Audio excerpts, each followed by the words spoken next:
Iran के अचानक Israel पर हमले से दुनिया में जियोपॉलिटिक्स का खतरा एक बार फिर मंडरा रहा है। वहीं कच्चे तेल के दाम बढ़ने की आशंका को लेकर दुनिया में महंगाई का खतरा भी बढ़ गया है।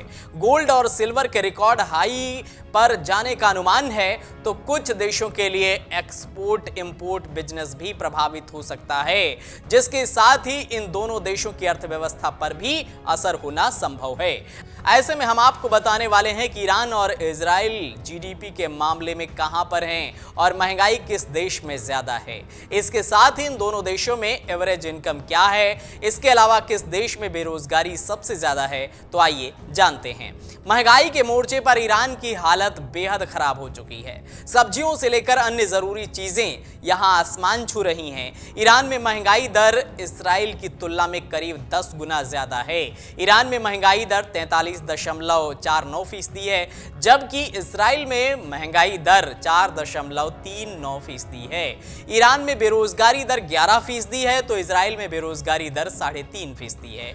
महंगाई के मामले में इजराइल की स्थिति ईरान से काफी बेहतर है। वहीं अर्थव्यवस्था की अगर बात करें तो वर्ल्ड बैंक के मुताबिक ईरान की कुल जीडीपी 413.5 अरब डॉलर है, जबकि इजराइल इस मामले में भी ईरान से एक कदम आगे है। इजराइल की अर्थव्यवस्था 525 अरब डॉलर से ज्यादा है। ग्रॉस नेशनल प्रोडक्ट के मामले में भी ईरान पीछे है। ईरान की जीएनपी 352.6 अरब डॉलर है, जबकि इजराइल की जीएनपी 527 अरब डॉलर है। दोनों देशों में एक्सपोर्ट बिजनेस की बात करें तो ईरान का एक्सपोर्ट बिजनेस 29.7 अरब डॉलर और इजराइल का 166 अरब डॉलर से ज्यादा है। कुछ ऐसी ही स्थिति इंपोर्ट की भी है। इंपोर्ट के मामले में ईरान 17.5 अरब डॉलर का आयात करता है, जबकि इजराइल 150 अरब डॉलर का आयात करता है। ईरान में इजराइल के मुकाबले बिजनेस करने या फिर वहां के नागरिकों को ज्यादा टैक्स चुकाने होते हैं। ईरान में एवरेज इनकम 3,980 डॉलर है, तो इजराइल में एवरेज इनकम 55,140 अमेरिकी डॉलर है। एक रिपोर्ट के मुताबिक दोनों देशों में जीडीपी के मुकाबले सबसे ज्यादा कर्ज इजराइल पर है। इजराइल पर जीडीपी का 59.23% कर्ज है, जबकि ईरान पर जीडीपी का 34.01% कर्ज है।